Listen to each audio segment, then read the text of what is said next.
Assalamualaikum warahmatullahi wabarakatuh. Innallaha malaikatahu yusholluna 'alan nabi ya ayyuhalladzina amanu shollu 'alaihi wa sallimu taslima. Shollu 'alaihi. Dalam aja Mbak agak sini. Sini. Biar yang di belakang nanti bisa kesempatan sini. Ayo masuk sini aja, Dok.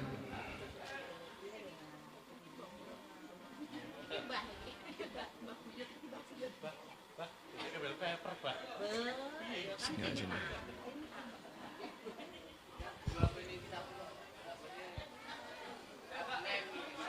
Mbak masuk jangan di jalan. Mbak, mriki mohon mriki.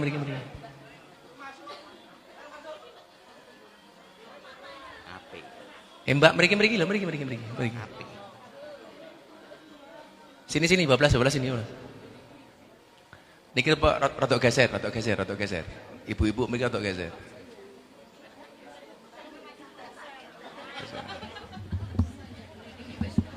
Terus mriki.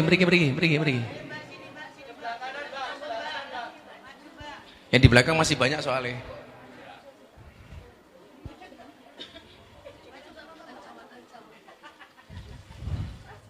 Semua mereka.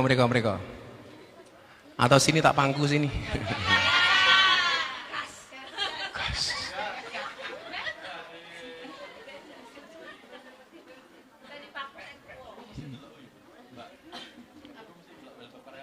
Ala hadini wa ala kulli niyatin sholihah. Al-Fatihah.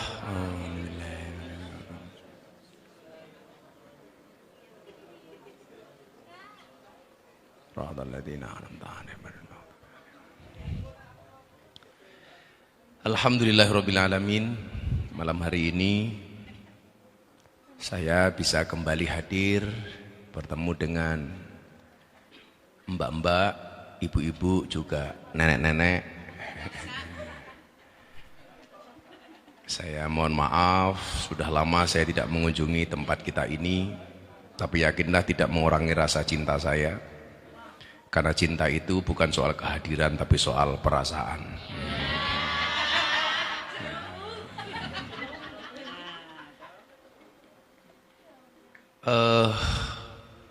Bapak Ibu dan saudara-saudari sekalian yang saya cintai, berbuat kesalahan itu adalah kekurangan manusia. Namun belajar dari kesalahan adalah kelebihan manusia. Salah itu kekurangan, mau belajar dari kesalahan adalah kelebihan. Karena segala sesuatu itu pasti ada kurangnya dan pasti ada lebihnya. Di saat kita berada di posisi kurang, yakinlah besok akan ada lebihnya. Di saat kita ada posisi lebih, sadarlah besok pasti akan ada kurangnya. Maka itulah alasan kita tidak boleh pernah berhenti belajar. Kalau dalam bahasa agamanya minal mahdi ilal lahdi, dari buayan sampai ke liang kubur. Karena pada dasarnya orang semakin belajar itu tidak semakin tambah pinter, tapi semakin bodoh. Karena kalau dia belajar semakin mengetahui kekurangan-kekurangannya. Saya banyak belajar dari semua peristiwa, termasuk peristiwa yang Anda semua tahu, soal sesuatu yang sangat viral. Maka nama Abah hari ini diganti bukan Gus Miftah tapi Gus Miftah.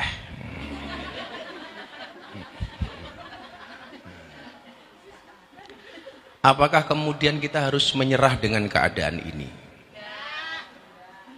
Tadi saya sampaikan di kafe, pohon yang ditebas tidak memikirkan cara membalas, tapi memikirkan cara bertunas. Jangan fokus kepada omongan orang, tapi fokuslah bagaimana kita berkembang. Mungkin pelajaran jenengan satu ya. Di saat hari ini mungkin Anda kerja banyak saingan, banyak kompetitor di room karaoke. Tamumu direbut karo wong. Kamu dibully sama yang lain. kamu kemudian bisa dapat pelajaran. Aku sing bully mung wong siji, lah abah kae sing bully wong sak Indonesia. Dadi lah awakmu saiki meh curhat sama abah-abah, aku disengiti karo koncoku. Kuwi mung siji yu. Lah aku sak Indonesia Raya. Di salah satu postingan abah terakhir pas pengajian Ahad Pahing, Anda tahu berapa yang komentar? 632.000. Miftah anjing, miftah bajingan, kaki 4 keluar semua. Apakah saya marah? Oh tidak.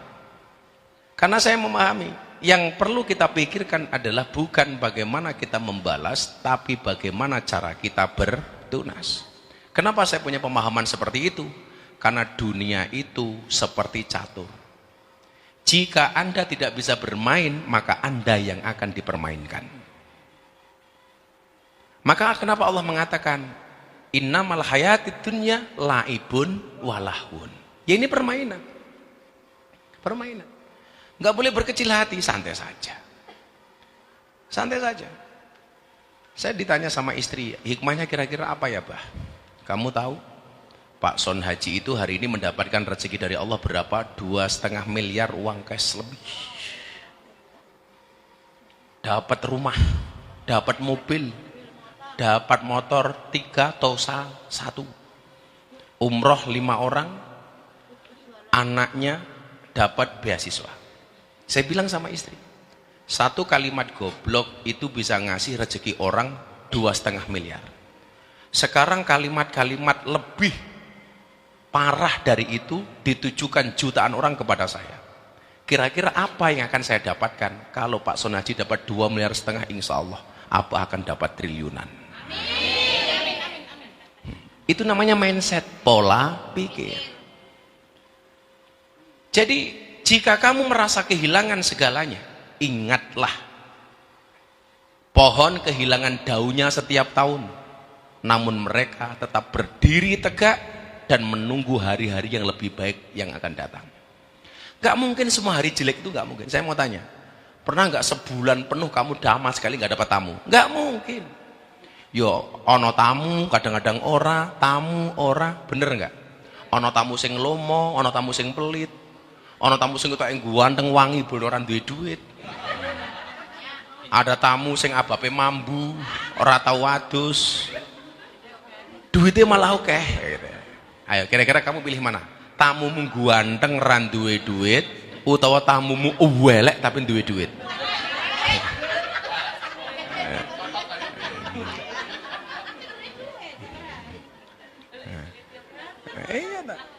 Ora urusan karo ambune ababmu, luweh nyeneng kayak ambune dokumu, duitmu. Ya kan, yes, makanya biasa-biasa saja lah, disikapinya juga biasa-biasa saja. Nah, saya selalu menyampaikan begini, manusia itu terlahir bukan kok putih tanpa celah. Memang awalnya yuladu ala fitrah, dia lahir dalam keadaan suci. Karena dia suci, maka berpotensi kotor. Contoh, kira-kira baju hitam sama baju putih itu kalau potensi kotor lebih cepat putih apa hitam? Putih. Baju putih begitu kena noda satu langsung kelihatan. Baju hitam nggak akan kelihatan. Makanya kenapa ini banyak yang seneng pakai dress code hitam? Karena bisa jadi seminggu nggak dicuci. Nggak kelihatan. Nah, tadi malam dipakai, sekarang dipakai lagi. Gitu. Sisi yang membedakan dari setiap kesalahan yang manusia perbuat adalah tanggung jawab. Dan saya bertanggung jawab. Dengan kalau toh itu dianggap sebagai sebuah kesalahan, saya tanggung jawab. Buktinya apa? Saya datang minta maaf. Makanya kenapa Pak Bas bikin lagu judulnya Sang Kesatria. Saya minta maaf. Bahkan saya bilang di pondok, Pak Son, namamu siapa? Son Haji. Kamu tak berangkatkan umroh, pulang umroh namamu diganti, siapa? Haji Son. Ya kan Son Haji, jadi Haji Son. Kamu kemarin Abah bilang begitu, rasanya gimana? Ya saya biasa-biasa aja Pak. Sudah, anggap saja itu perbuatan dosa saya sama kamu. Saya nggak mau ini akan menjadi hisab saya besok di hari kiamat. Tolong balas kalimat yang sama ke Abah. Itu namanya kisos. Kisos itu begini. Kok aku ngeplak Pak Bas nganggo tisu, Pak Bas boleh ngeplak saya juga pakai tisu. Asalkan keplakannya sama, tempatnya sama, tekanannya sama. Itu boleh. Plek balas, plek itu boleh. Ya nggak boleh plek balas gajul, itu nggak boleh, nggak boleh. Kok kowe diomong wong kalimat yang sama itu balas boleh. Matamu, kamu juga matamu boleh. Itu namanya kisos. Saya minta Pak Sonhaji membalas kalimat yang sama. Kemarin saya bilang kamu goblok, kamu sekarang balas saya goblok. Saya nggak berani Bah, kudu mau balas. Nabi itu ketika mau meninggal dia minta siapapun yang pernah disakiti oleh Nabi dibalas, dicambuk. Sampai akhirnya itu diprank Kanjeng Nabi. Kanjeng Nabi badannya dibuka, ternyata nggak dicambuk, cuma dirangkul dan dipeluk oleh yang bersangkutan.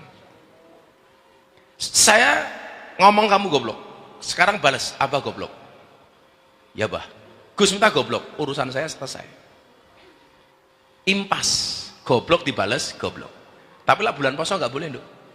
Ada orang marah-marah sama kamu, kamu cukup balas, inni so imun, sorry aku sedang berpuasa. Kok aku dikeplak, pak, jangan dibalas, inni so imun, sorry saya sedang berpuasa. Balasnya kapan? Bar maghrib.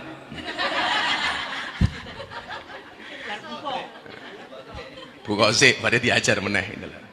Nah, disitulah kemudian saya belajar ilmu yang namanya tawaduk. Tawaduk itu artinya apa? Rendah hati. Tawaduk idza manilta linnasi rifatan. Tawaduk itu kelihatannya rendah tapi tinggi. Maka saya bilang, satu-satunya makhluk yang tidak punya ilmu tawaduk itu cuma satu. Siapa? Iblis. Iblis tidak punya ilmu tawaduk. Ingat, hampir seluruh ilmu yang ada di langit dan di bumi itu mampu dikuasai oleh iblis. Iblis itu semuanya bisa. Semuanya bisa. Apakah iblis itu beriman kepada Allah? Beriman, cuman dia tidak taat. Hampir semua ilmu yang ada di langit dan di bumi itu dikuasai oleh iblis. Tapi ada satu ilmu yang tak mampu dikuasai oleh iblis. Jangankan kok menguasai, untuk mempelajarinya pun iblis itu tidak mampu. Apa itu? Tawaduk. Apa itu tawaduk? Ilmu rendah hati. Apakah orang yang rendah hati itu derajatnya rendah? Oh tidak. Maka dulu Abah pernah bilang, rendahkanlah dirimu sampai orang tidak bisa merendahkanmu. Itu namanya rendah hati. Maka kemudian atas peristiwa yang terjadi, saya tidak kemudian harus terpuruk, tapi mengambil pelajaran dari peristiwa itu yang terjadi. Saya di Singapura 8 hari istirahat di sana, ketemu bapak-bapak. Saya udah pakai masker, pakai topi, saya tutupi rapi. Saya nggak mau ketemu orang Indonesia. Pokoknya pikirannya itu, wah, neko-neko itulah. Pokoknya saya nggak mau ketemu orang. Dipeluk dari belakang. Gus Miftah harus semangat. Kami orang-orang kecil bersama Gus Miftah, karena kami tahu ini bukan persoalan es teh, tapi ini persoalan politik. Orangnya malah ngasih es teh sama saya. Saya jawab, sorry, saya tidak minum es teh. Aku trauma.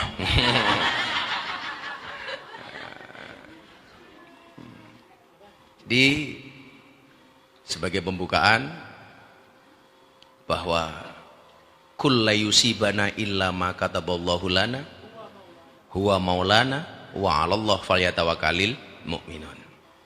Tidak ada satu musibah pun yang terjadi kecuali atas izin Allah. Pertemuan ini atas izin Allah. Perpisahan itu juga atas izin Allah. Apakah kemudian tamu yang datang ke Sarkem itu tidak atas izin Allah? Jelas, kalau nggak diizini oleh Allah, mereka juga nggak akan datang. Allah mampu nggak kira-kira? Malam ini Sarkem tak buat satu pun tidak ada tamu. Kira-kira mungkin nggak? Mungkin bagi Allah. Tapi juga bisa nggak Allah mengatakan, malam ini Sarkem tak gawe tamu sing wokeh, sold out. Wah. Check in, check out, check in. Kok cenut-cenut ya apa ya cenut-cenut? Yalah, kok cenut-cenut barang gitu. Nah, semuanya atas izin Allah. Bahkan satu daun pun yang jatuh dari pohon itu juga atas izin Allah. Nah, bagaimana kemudian kita menyadari kesalahan itu? Ada kalimat bagus ini. Coba dianu ya, kita ngaji ya. Ada kalimat makalah dari Hasan Al-Basri. Ini ulama besar. Beliau pernah ditanya oleh seseorang, orang yang berbuat dosa kemudian dia bertaubat istighfar, tapi dia masih mengulangi perbuatan dosanya lagi. Jadi dosa maksiat, dosa maksiat, dosa maksiat. Dosane, oh kok bukan dosa maksiat. Maksiat tobat, maksiat tobat, maksiat tobat. Jadi maksiatnya ya terus, tapi tobatnya ya terus. Pernah nggak Anda punya perasaan, wah, sak janjane aku isin aku. Wis maksiat kok tobat, sesuk maksiat meneh, sesuk tobat meneh. Lah ngono aku maksiat wae rasa tobat. Pernah nggak punya pikiran seperti itu? Rata-rata ada. Kenapa? Karena merasa malu. Justru itu adalah perbuatan yang salah. Maka kemudian dikatakan apa? Summa yastaghfiru summa ya'udu. Ada orang yang bertanya begini. Orang yang berbuat dosa, dia beristighfar, tapi kemudian dia mengulangi perbuatan dosanya itu lagi. Jadi istighfar, kemudian balik meneh, istighfar, balik meneh. Ada nggak yang seperti itu? Ada. Nggak usah nunjuk, ya semuanya. Aku juga nunjuk diri sendiri. Nah, faqala, ini menarik. Faqala, ala yastahyi ahaduna min rabbihi wa yastaghfiru min dunihi summa ya'udu. Tidakkah salah seorang di antara kalian, di antara kita, malu dengan Tuhannya? Dia meminta ampun dari dosa-dosanya, kemudian dia kembali lagi melakukan dosa-dosa tersebut. Astaghfirullahaladzim, sesuk maksiat meneh. Bengi astaghfirullahaladzim. Mulai bengi kerja meneh. Mulai subuh istighfar meneh. Bengi ngerum meneh. Oke, sholat ngerum, sholat ngerum, sholat ngerum. Suwe-suwe sholatnya di dalam roh.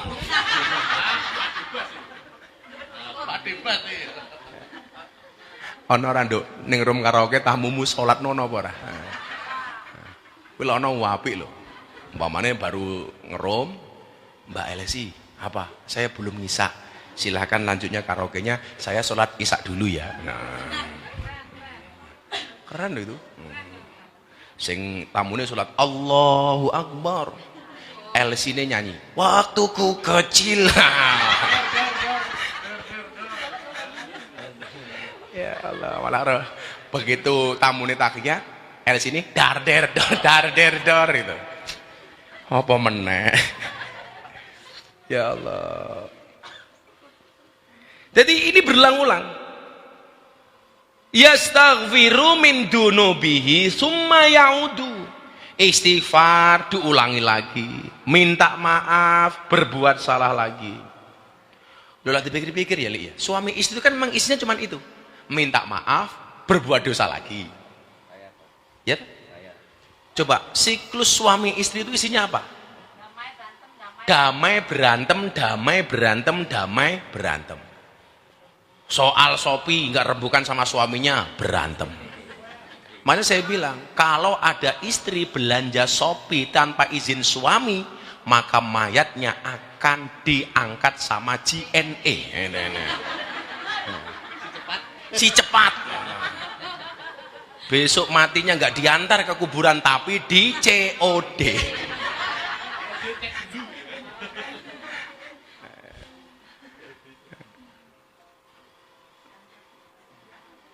Summa yastaghfiru min dunubi summa ya'udu.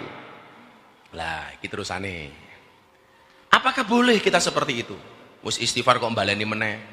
Yang agak susah itu adalah maksiatnya kita terus, tapi kadang-kadang kita mau tobatnya itu berat karena merasa malu karo Allah. Aku jadi wisin loh gini. Aku mambengi bar mabuk, saiki salat kok aku bengi mabuk meneh. Engko mulai tobat meneh. Nah, nganti suwe-suwe topate karo astagfirullahaladzim.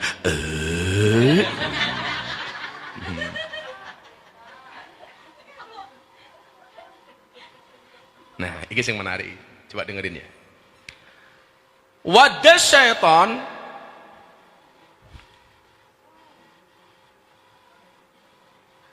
ini membahas soal kemenangan setan. Dalam keadaan apa setan itu menang? Wadda syaitan lau dhafara minkum bihada fala tamullu minal istighfar.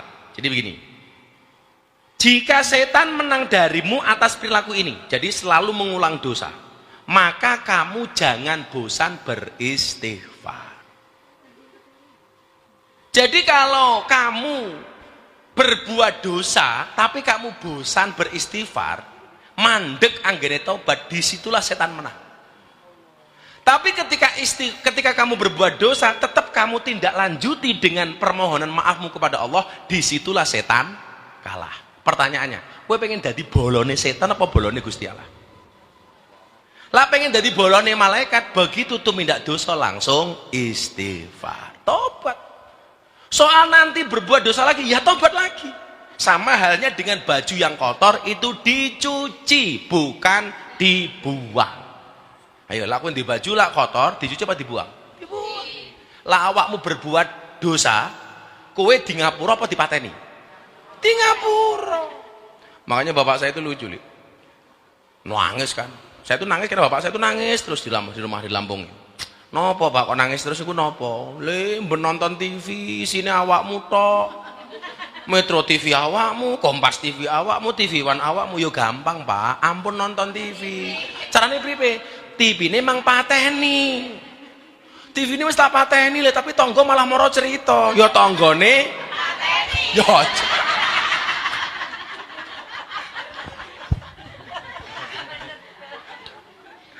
Ya Allah. Wes ra nonton TV malah tonggone cerita. Jadi saya kemarin ketemu beberapa intelijen di Jakarta itu belum pernah ada peristiwa itu semua TV muat besar-besaran, semua media masif terstruktur, trending topik 4 hari 4 malam berturut-turut di Twitter itu nggak pernah ada.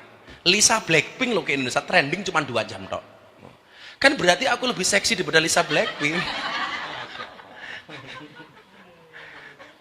Gak pernah ada. Saya nanya sama teman-teman, ini kok bisa seperti ini ya? Saya nggak ngerti Gus. Ini kalau peristiwa lain itu mau banjir, itu pakai gerimis dulu, pakai petir, hujan lebat baru banjir. Kalau ini langsung tsunami. Tsunami plus gempa bumi, plus angin puting beliung, plus tanah longsor. Ya Allah. Untungnya abah ki atine kuat gitu. Lah kaya cacah iki paling wis bunuh diri. Bunda itu HP-nya kan nggak bisa dihubungi karena memang bunda ngeblas nggak buka HP. Karena begitu dibuka hari pertama saja itu WA yang masuk 3.000 WA. Asisten abah 4 itu Mas Pulung, Mas Andre, Mas Aris, Kang Mustafa, itu semua HP-nya jebol. Nggak bisa dibuka sudah. Ngeheng karena saking banyaknya. DM mesti pisu-pisui. Wis ngomong alat kelamin lah. Mbak Sarkem aja malah nggak pernah ngomong alat kelamin. Karena nggak perlu diomongkan. Cukup dipraktekkan. Malah cukup dirasakan gitu. Pinter. Aku ngomong goblok-goblok viral meneh. Pinter itu. Ya bocah-bocah iki lucu ya. Ngerti digoblok ya abah sugih kok kula diuyuhi mawon purun.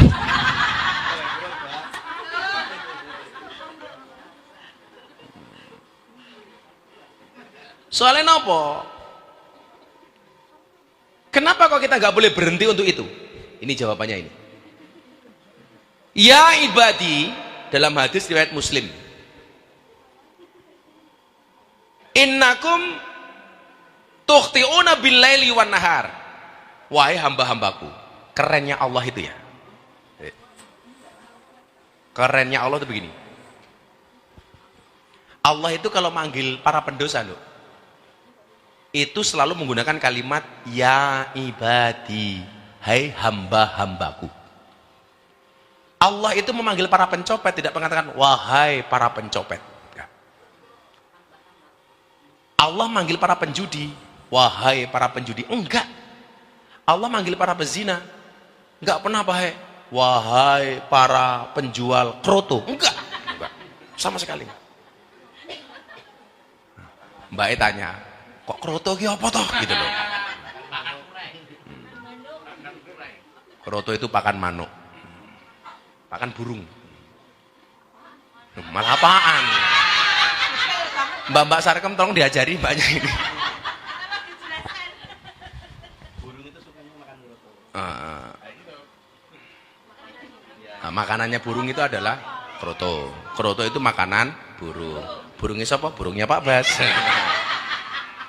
Ngono baru paham gitu. Duh, saya ulangi ya. Allah memanggil pencuri, tidak mengatakan wahai para pencuri. Apa mana sing dosa gede ke mana mana? Wahai para maling, wahai para perampok, wahai para pezina, enggak. Tetapi semuanya Allah menggunakan kalimat ya ibadi. Itu pengen menunjukkan apa? Allah pengen menunjukkan kedekatannya dengan para pendosa. Tak ulangi, rungono. Dosa kita banyak, Allah itu pengen dekat dengan kita. Makanya kamu jangan menjauh. Saya kemarin tanya begini, bagaimana menyikap, kita itu nggak boleh hasut, nggak boleh benci, nggak boleh marah dengan teman kita yang mendapatkan nikmat. Logikanya bagaimana? Logikanya begini, kok Anda punya tetangga dapat nikmat, kamu seneng, mohon ya, kamu seneng, Allah ini bahagia. Allah seolah pengen mengatakan begini, yang saya kasih tetangganya saja dia senang, apalagi kalau dia tak kasih sendiri. Ayo, paham nggak? Ini ya, lak tonggomu kancamu laris, kowe aja susah, seneng kok. Allah kan mengatakan begini, sing payu koncone wae bocah iki seneng, apa meneh dheke payu dhewe. Yang tak bikin kaya orang lain saja dia senang, apalagi kalau dia saya buat kaya sendiri. Tapi kalau ada orang lain kaya, kamu hasut, kamu marah, Allah tidak akan pernah memberikan kekayaan itu kepada kamu. Kenapa?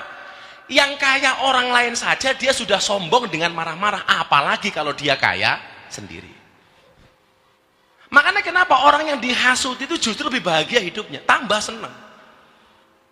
Sudah berbagai cara bagaimana pengen menjatuhkan dan membunuh karakter Abah. Apakah kemudian Abah tambah susah? Enggak. Tambah langsing.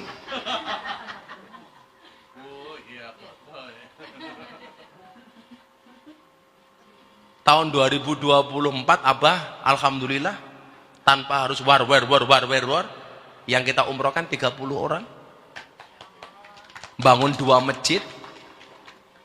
Sekarang setiap malam minggu pahing pengajian kita undi umroh, kemarin 3. Semakin banyak orang hasut, Allah akan mengatakan, ya gue jatahmu tak tambahi. Orang yang hasut itu nggak mungkin aku kasih. Dia nggak punya saja sudah hatinya seperti itu, apalagi kalau punya. Makanya kalau ada orang seneng, gue melu seneng. Betul? Kok kancamu ditip 500.000, kamu cuma 100.000. Wa kullu syai'in indahu bimikdar. Semua itu ada ukuran dan takaran masing-masing. Ada sekian banyak rekayasa untuk menjatuhkan dan membunuh karakter saya. Ya sudah. Wong semuanya juga berasal dari Allah. Makanya bagi orang yang berdosa banyak salah.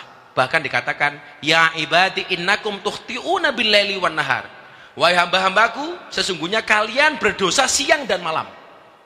Pokoknya awan yo maksiat, bengi yo maksiat. Saapi-api awake dhewe 24 jam istiqomah api, terus kira-kira bisa apa enggak? Enggak mungkin. Sekarang kalau mau hitung-hitungan, 24 jam itu kira-kira lebih banyak amal baiknya apa jeleknya? Orang usah ngitung setahun ngenteni bodoh kesuwen. 24 jam saja. Ayo. Arab turu maksiat.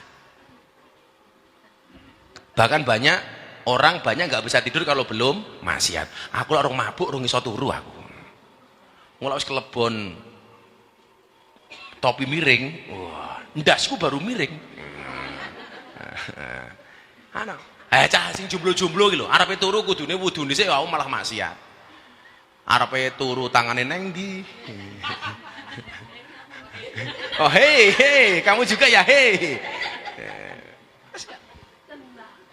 Bangun tidur loh, seharusnya langsung berangkat ke kamar mandi wudu. Yang kita pegang apa? HP. Ayo. Mulai delok HP. Arepe turu, ra iso turu matane, nyekrol-nyekrol HP.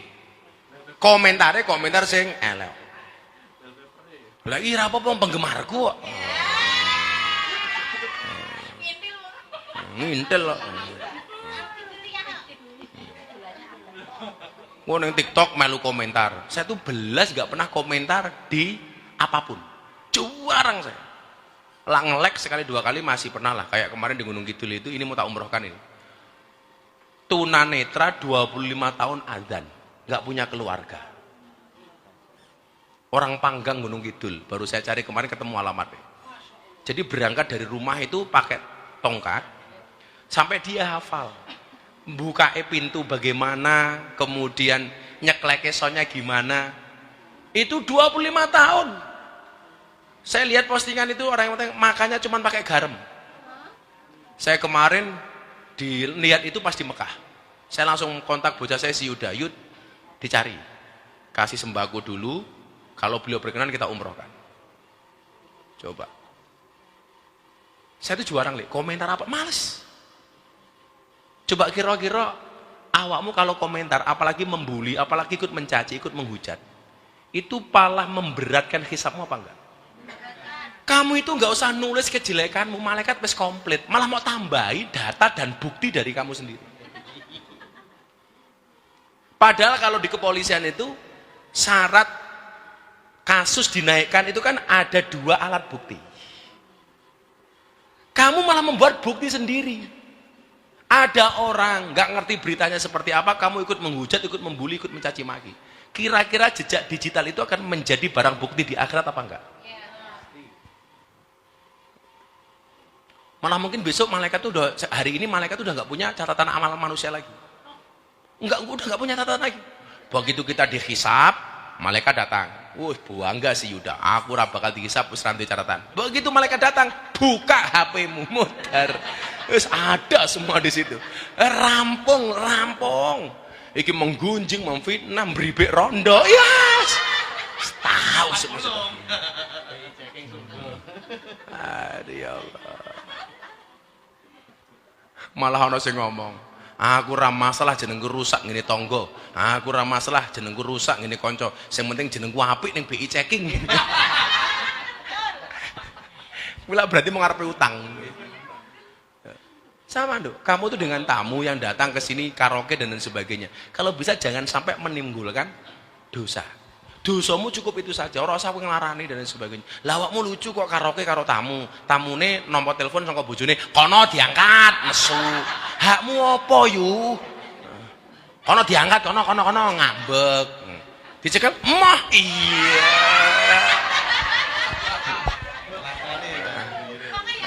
Wong ya teko. Lah wong ana tamu telepon bojone ngangkat kok awakmu nesu iki lho. Ya hake bojone to.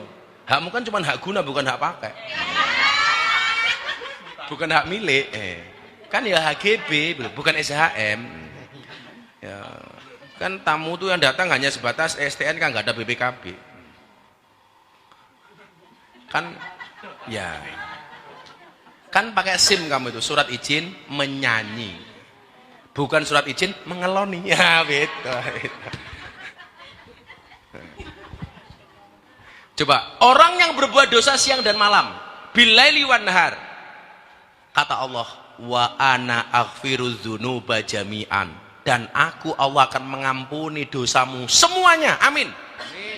Amin. Seneng kono amine telat iki lho. Dan aku akan menampuni dosamu semuanya. Malaikatnya wis lunga. Maka kemudian dikatakan apa terakhirnya hadis riwayat Muslim ini, fastaghfiruni aghfir lakum. maka mintalah ampunan kepadamu, niscaya aku akan mengampuni kalian. Amin Allahumma amin. Ngono nduk malah ngoco kayak gitu, jangan ngomong ngene karena HP kok ngene. Orderan masuk ki lho ngawur. Bono sing order kene dhewe ki lho.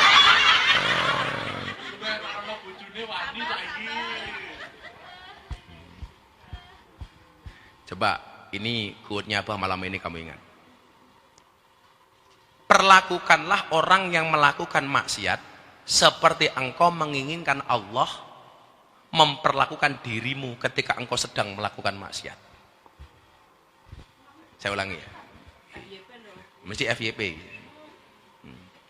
Perlakukanlah orang yang melakukan maksiat seperti engkau menginginkan agar Allah memperlakukan dirimu ketika engkau sedang melakukan maksiat.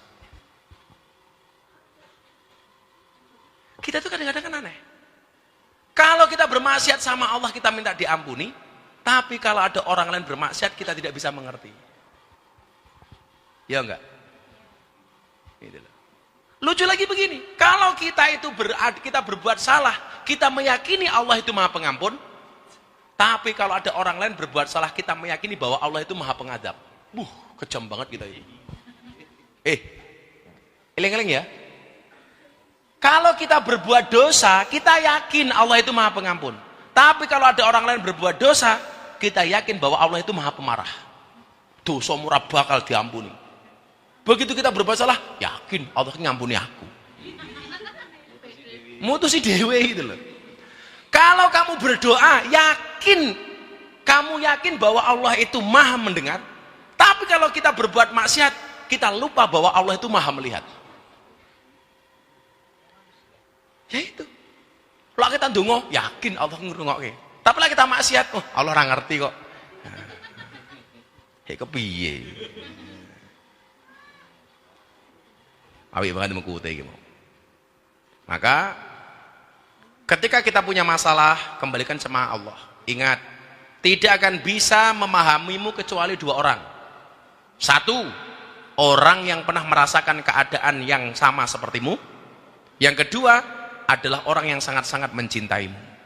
Dan saya bersyukur alhamdulillah, walaupun di dunia medsos banyak orang menghujat dan membuli saya, tapi faktanya Anda hadir karena rasa cintanya kepada saya. Alhamdulillah. Yuk, tanya jawab. Yang tanya tak kasih uang, seperti biasa. Ya, diutamakan warga Asyarqamiyah. Asyarqamiyah. Tadi di kafe ada yang tanya lucu. Tadi yang tanya lucu begini di kafe. Bas, saya mau tanya apa? Saya tuh kira-kira perlu diruyah apa enggak? Lah emangnya kenapa? Tiap malam setelah saya dari kafe mabuk, itu kalau ngimpi itu ngimpi wi. Itu mesti FYP tadi itu, yakin itu. Terus begitu saya bangun ternyata nggak ada pasangan wi-nya ini. Apakah itu setan? Jangan ono wong takon ya. Ngimpi kok malah wi itu. Ayo, Mbak tanya, silakan. Tak kasih hadiah. Ngoni. Nggak ada? Alhamdulillah. Ini Mbak depan mau tanya ini. Oh, kok kamu jongkok-jongkokan? Ini. Itu pakai mic, pen keringaran. Kan kamu biasa pegang mic kan? Coba caranya pegang mic bagaimana? Caranya pegang mic bagaimana? Enggak tahu. Caranya pegang mic itu bagaimana?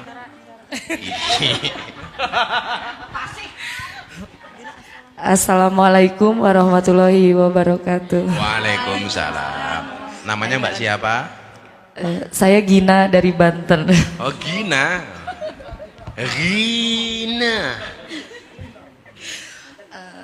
Tapi pertanyaannya di luar itu ya? Pakai mic ngomong. Pertanyaannya kenapa? Pertanyaannya di luar tema. Gak apa-apa. Pertanyaan di luar tema asalkan dari dalam hatimu. Iya. Iya, Abah. Menurut pandangan Islam, perempuan yang bagaimana atau seperti apa yang disebut dengan madrasatul ula atau madrasah pertama bagi generasi atau anaknya? Kamu di sini udah lama? Belum. Berapa lama? 20 tahun? Ya Allah. Berapa sih? Kurang lebihnya 9 Anak-anakmu di mana? di rumah. Di rumah. Ini pertanyaannya bagus banget ini. Al-ummu madrasatul ula. Ibu itu adalah madrasah pertama untuk anak-anaknya. Ini ilmu parenting, Bu. Ilmu parenting. Saya selalu mengatakan begini. Ketika kamu mendidik seorang laki-laki, maka kamu hanya mendidik seseorang saja. Tapi ketika kamu mendidik seorang perempuan, berarti kamu mendidik sebuah generasi. Aku lah ngajari wong lanang, ilmunya mungkin hanya bermanfaat bagi dia. Tapi ketika saya mendidik perempuan, akan bermanfaat untuk satu generasi, termasuk anak dan cucunya. Itulah hebatnya perempuan. Makanya kenapa dikatakan perempuan itu madrasah. Kenapa dikatakan madrasah? Berarti tumbuh berkembangnya anak ini tergantung pola didik orang tuanya. Bahkan agama mengajarkan ketika usia 4 bulan, malaikat datang memberikan fanafakha fihi ruh, malaikat meniupkan ruh ke dalamnya, kepadanya. Kenapa ada budaya kemudian kita mapati, kondongake? Karena saat usia 120 hari itu, malaikat datang membawa ruh. Dengan harapan ruh yang masuk ini adalah ruh yang baik. Ngaruh, nganggo donga. Ruh. Saya mau tanya, orang mati itu yang mati jasadnya apa ruhnya? Jasad. Yang didoakan tahlilan dikirimi Fatihah itu jasadnya apa ruhnya? Ruhnya. Maka ketika masuk didongani. Lah, ikhtiar laki-laki itu cuma doa dari luar. Ikhtiar perempuan apa? Dari hamil pertama anak sudah dididik dengan bacaan doanya, dengan Qur'annya, dengan sholawatnya. Makanya kenapa istri hamil itu harus dimuliakan dalam Islam. Nggak boleh kemudian disakiti. Karena psikologis ibu itu berpengaruh kepada psikologis anak. Bahkan ketika nyuwun sewu, nyusoni anak, ternyata air susu itu dingin atau panas tergantung psikologi ibunya. Kalau ibunya diajak berdebat terus sama suaminya, dimarahin, nggak dimuliakan, nggak dikasih kesejahteraan macam-macam, kira-kira air susunya itu panas apa dingin? Panas. Makanya anaknya emosian. Makanya wahai para suami, tanggung jawab. Orang kok mau ngatengi mau tinggal lu ngotok. Gelem gawe ra gelem seneng ngomong nitip. Apa angge-angge orang-orang? Apa kuwi? Ra melu gawe melu. Apa lah bahasa Abah kemarin di pondok? Ku coba-coba melempar manggis, manggisku lempar, mangga ku dapat. Ku coba-coba melemar gadis, gadisku lamar, emaknya ku dapat.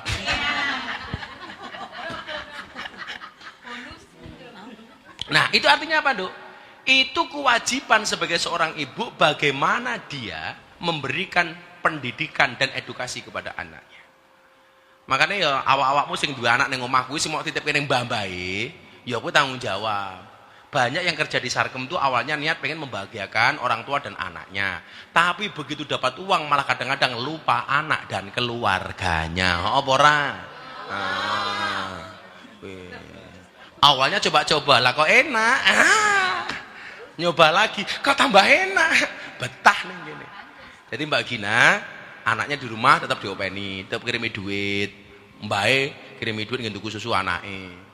Ngono kuwi aja malah di sini akhirnya apa ya lawis betah dadi terlena. Jangan tergina terlena gitu Mbak Lena ya kok Mbak Lena Mbak sama mau Gina jangan terlena ngono tamu ganteng ketok sugih Mbak Gina udah kamu keluar dari Sarkem tak openi. Iya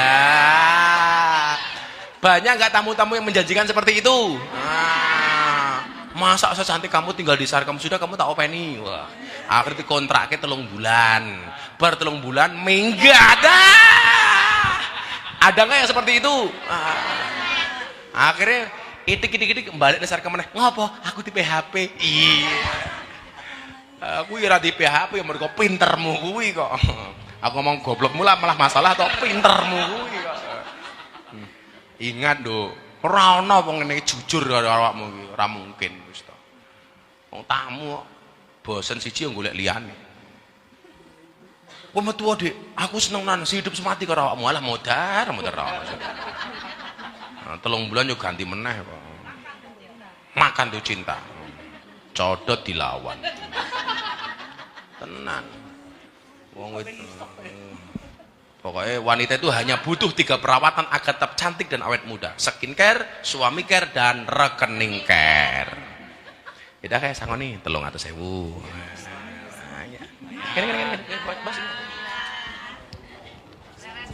Gina. Ya, Gina. Itu. Aduh, mana lagi yang lain? Katanya. Ayo takon. Ada lagi? Mbah. Assalamualaikum warahmatullahi wabarakatuh. Waalaikumsalam. Ada lagi sini, mana? Di sayap kiri. Itu yang hijau itu mau takon tuh. Tak hijau mburine iki lho. Ah kalau. Lah kuwi lho sing ndondok iki lho. Mau ngene-ngene kok. Ayo. Itu pojokan belakang itu. Ayo.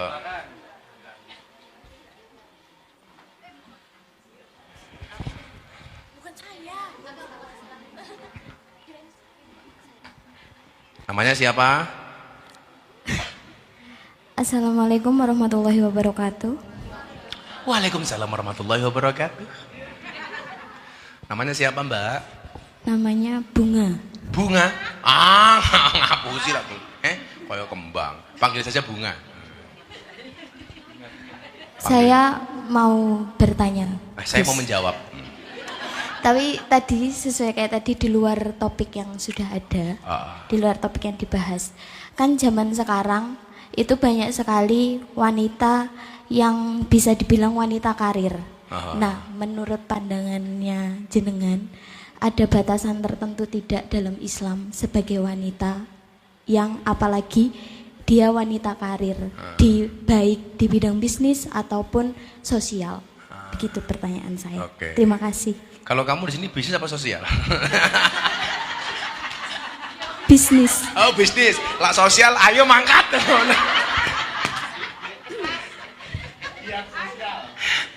Malah giat sosial. Mbak Bunga bagus ini. Jadi Nabi itu pernah ditanya perihal pembagian tugas antara Sayyidina Ali dengan istrinya Siti Fatimah. Apa tugasnya Sayyidina Ali dan apa tugasnya Siti Fatimah? Jawaban Nabi, beliau mengatakan begini. Qada Rasulullah sallallahu alaihi wasallam. Bagian tugas segini. Siti Fatimah itu ngurusi bikhidmah di dalam rumah, sementara Sayyidina Ali itu bi kharijil bait. Beliau yang ngurusi urusan luar rumah. Nah, dalam konteks itu awalnya pemahamannya adalah wong lanang kuwi nyambut gawe ning jaba, wong wedok ngurusi urusan di dalam rumah. Zaman berkembang, sekarang bekerja menghasilkan uang itu kan tidak harus keluar rumah, bisa dari dalam rumah. Contohnya jualan online. Tapi lah aku dodolan online, dodolan baju rasa nganggo melet-melet barang. Bajunya bagus, guys. Maksudnya iki yo apa lho? Wong dodolan baju kok malah melet-melet. Kuwi yang ngono wong melet malah mak syuting barang iki lho. Oh. Gitu loh. Kalau saya dulu ketika menikah sama istri saya, ini saya loh ya, jangan salah persepsi. Lan jenengan terserah. Kalau dari saya susah, saya itu mengharamkan istri saya bekerja. Saya bilang sama istri saya, Bunda nggak usah kerja, di rumah saja. Loh kan ekonomi kita pas-pasan, wis percaya karo aku. Ar-rijalu qawwamun 'alan nisa itu tanggung jawab, baik sebagai imam sholat dan ibadah maupun sebagai imam ekonomi. Kamu nggak usah bekerja. Mulai saat ini kita bertukar tulang. Kamu menjadi tulang rusukku dan aku menjadi tulang punggungmu. Saya nggak boleh istri saya bekerja. Alasannya gampang, Li. Alasanku sederhana banget kok. Perempuan itu mohon maaf, dinafkahi setiap hari saja sama suami kadang-kadang masih berani. Oh, pemenang lek iso golek duit dhewe. Aku takut. Loh bener gak? Dinafkahi bendina loh tasnya. Begitu masalah dia, wes jan. Karena perempuan itu multifungsi. Dalam satu keadaan bisa melakukan 4 aktivitas sekaligus. Tangannya umbah-umbah, sikile ngepel, nyusoni anaknya, cangkeme ngoneke bojone. Lah itu bisa. Itu hebatnya. Itu bukan kekurangan perempuan, itu kelebihan perempuan. Itu luar biasa. Multifungsi. Nah, maka saya melarang istri saya untuk bekerja. Tapi bagaimana dengan Anda semuanya? Silakan, monggo. Mau kerja juga boleh. Apalagi kalau bisa kerja dari dalam rumah. Dodolan online kayak, punya produk apa dijual kayak. Nah, tapi lah yo dodolan kuwi lah yo online barang.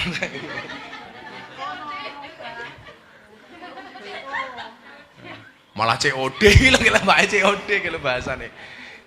Ketemu ya ning ngarep Hotel Neo. Hotel Neo ya, kamar.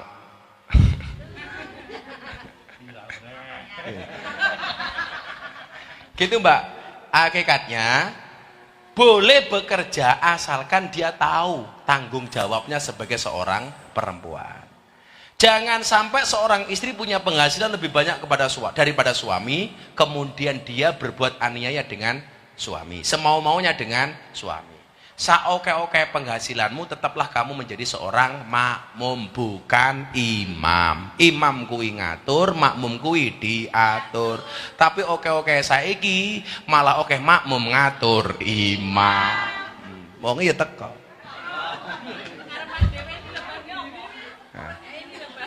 Bajune ireng ketoke bajune.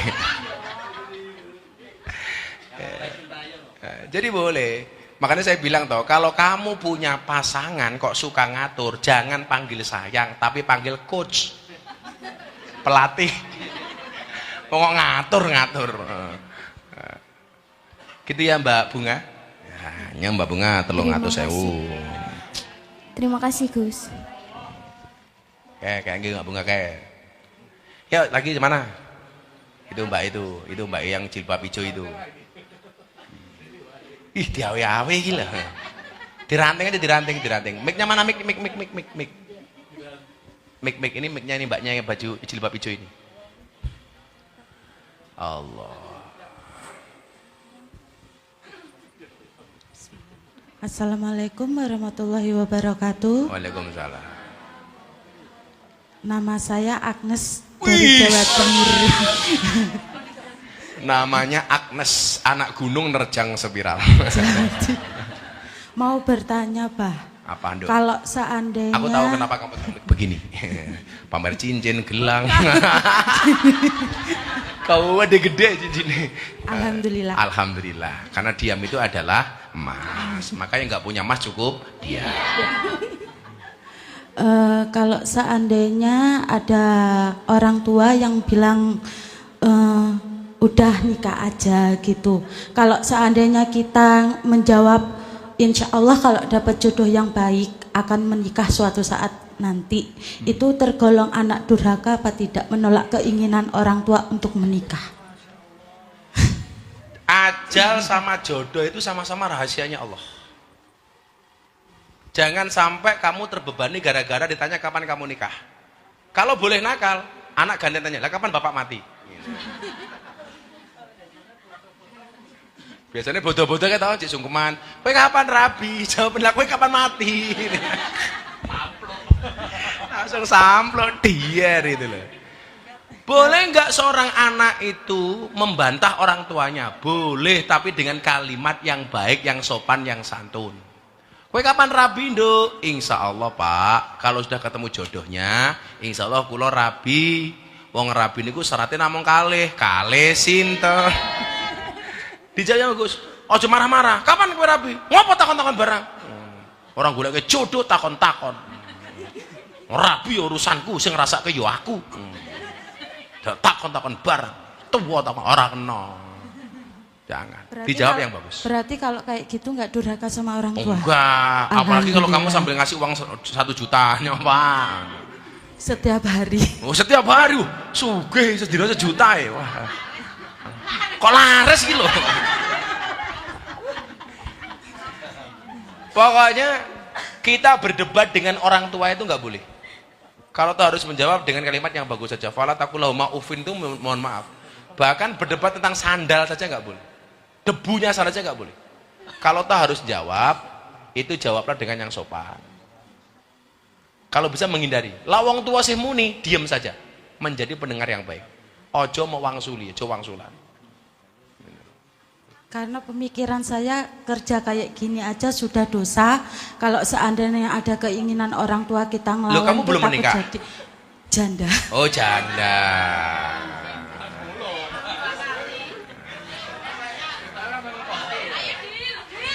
Apakah di belakang ada yang nyari janda?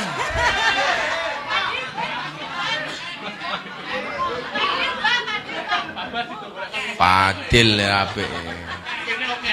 Santai saja, yang jomblo nggak usah malu. Tadi malam Abah bilang, wahai jomblo jangan malu, karena besok di alam kubur yang ditanya siapa Tuhanmu, bukan siapa jodohmu. Iya, santai aja. Mbak, jawab yang baik. Insya Allah orang tua bisa mengerti. Jangan marah-marah sama orang tua. Doakan mereka, ya. 300.000 untuk Mbak Agnes. Yones. Hah? Agnes apa Agnes? Agnes. Agnes. Karena Agnes bukan Agnes. Satu lagi terakhir. Terima kasih ya, Pak. Satu lagi terakhir. Mana? Oh, jauh banget. Mana? Eta. Siapa yang mau tanya? Oh, masih 2, 3. Oh, ini yang depan dulu, yang depan. Ayo, jeda. Terakhir tuh santai. Ya. Namanya siapa? Assalamualaikum warahmatullahi wabarakatuh. Waalaikumsalam. Mbak siapa namanya? Nama saya Ati dari Banten. Siapa? Ati dari Banten. Ati. Oh, satu komplek gitu loh. Kok malah jongkron sama yang belakang itu kenapa? Atau pertanyaannya mbaknya di belakang nitipnya ke kamu gitu? Enggak. Nah, apa Mbak Ati pertanyaannya? Saya mau bertanya. Saya mau menjawab. Apa hukumnya suami mengizinkan istrinya kerja karaoke?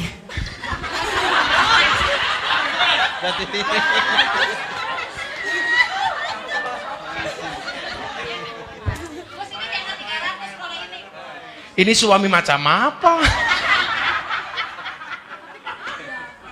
Tapi ya ada. Suaminya siapa itu? Oh, suaminya Ati. Oh, Ati masih punya suami. Ya. Suaminya gimana? Ada angel nih. Suamimu tahu karaoke itu kerjanya apa, itu dia tahu nggak? Oh, tahu. Dan dia ikhlas. Iya, ngizinin. Suami macam apa, Ferguson?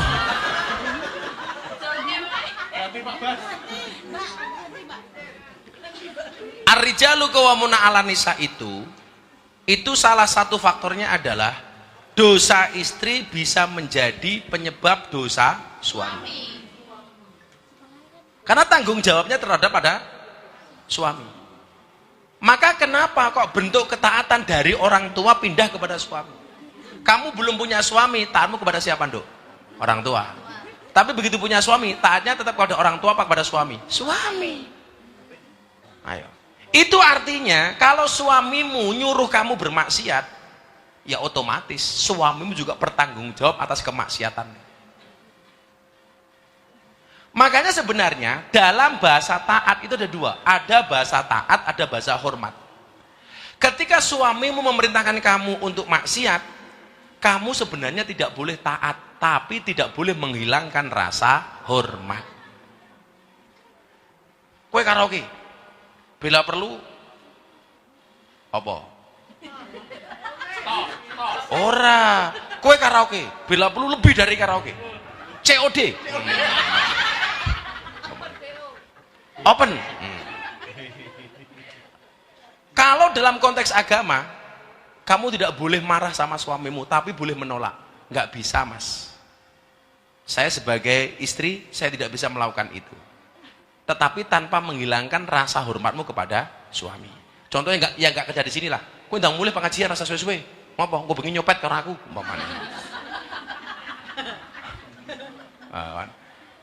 Kita nggak boleh marah sama suami, tetap harus menolak perintah suami, tapi dengan cara yang baik. Itu namanya al-hurmatu khairum minat ta'at. Hormat itu lebih dahulu kan daripada taat. Jadi kalau perintah maksiat itu, Nduk, itu boleh untuk, bahkan harus, bukan boleh, harus dihindari. Kok ada suami yang melakukan itu? Ya otomatis dia menanggung dosanya juga. Apa yang kamu lakukan? Apanya? Kan tak kasih ilmunya, harusnya ditolak. Tapi dengan cara yang baik, tanpa harus marah-marah sama suami. Tetap menghormati dirinya sebagai suami, tapi tidak boleh mentaati perintahnya. Contoh, ini bukan dosa, Li, tapi kalimat al-hurmatu khairun minat ta'at. Gawe sarapan. Mas, monggo sarapan. Suaminya bilang, mama aja sarapan dulu. Sebagai istri yang ngerti kalimat ini, hormat lebih diutamakan dibandingkan taat, maka istri akan mengatakan, boten, yang sarapan jenengan dulu atau kita sarapan bareng. Itu kenapa dia, walaupun suaminya perintah kamu sarapan dulu, kan begitu dia menolak, kan berarti tidak taat. Tapi tidak taatnya itu karena hormat. Contoh lagi beginilah, saya kiainya Pak Bas umpamanya. Pak Bas tak suruh ngimami sholat, Bas, kowe ngimami sholat subuh, boten abah mawon. Begitu dia bilang tidak, berarti dia tidak taat kepada perintah saya untuk ngimami sholat, tetapi tidak taatnya karena hormat. Makanya biasa toh, monggo ngimami. Karena saling menolak, karena itu hormat. Istri juga begitu, ayo Dik, sarapan dhisik, boten yang sarapan jenengan dulu saja. Jangan kok sak bali, Mas sarapan, awakmu dhisik Dik. Oke. Nah. Ki model opo wis. Pinter. Gitu Atik ya. Yes, untuk Atik tambahilah. Pertanyaannya bagus ini. Pertanyaannya bagus. Kamu tak kasih ini aja. Ojo lah dolarku ora tak golek sing berkah wae, duit berkah wae. Tak golek duit real. Assalamualaikum warahmatullahi wabarakatuh. Ya, tak kasih 100 real. Ini 450.000.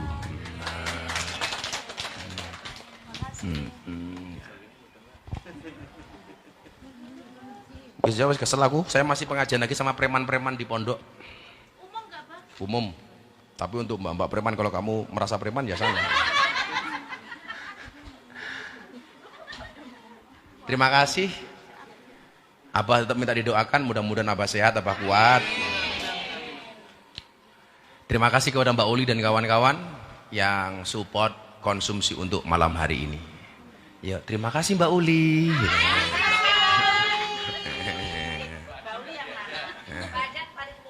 Kowe takon Mbak Ajeng sapa meneh kuwi? Oh. Tolong nomornya di Jabri.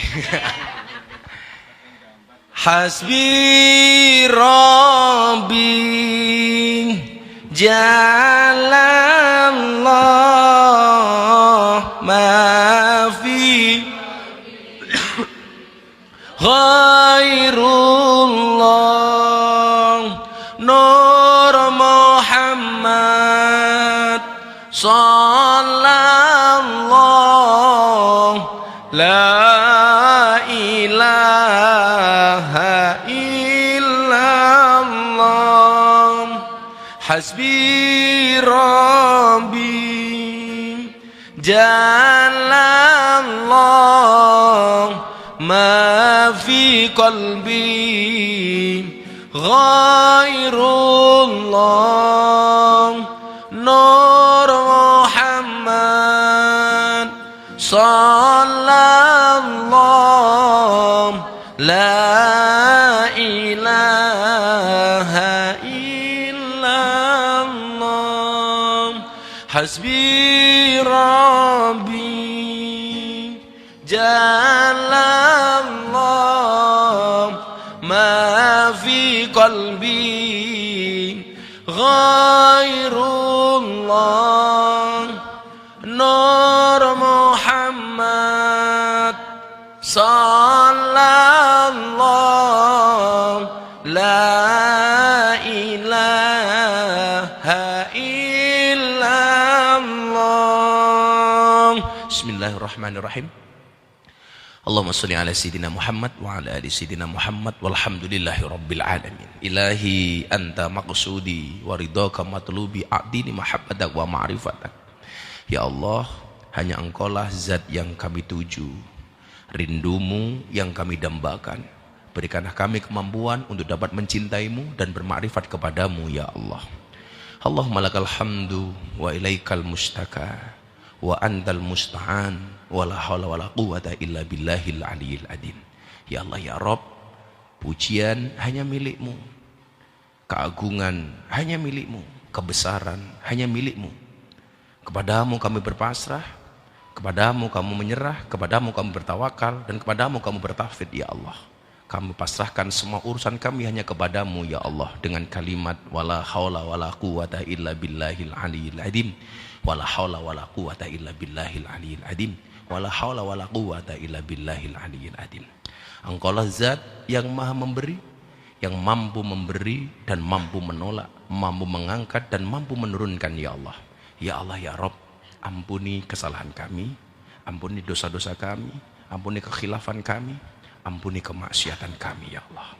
Ya Allah ya Rabb, begitu banyak perbuatan dosa yang kami lakukan, tapi tidak mengurangi rasa sayangmu kepada kami. Jadikanlah kami hamba-hambamu yang senantiasa bersyukur, hambamu yang senantiasa mengingatmu baik dalam keadaan susah maupun senang, baik sendirian maupun bersama-sama ya Allah. Birahmatika ya arhamar rahimin. Rabbana atina fid dunya hasanah fil akhirati hasanah wa qina adzabannar. Walhamdulillahi rabbil alamin. Terima kasih. Assalamualaikum warahmatullahi wabarakatuh.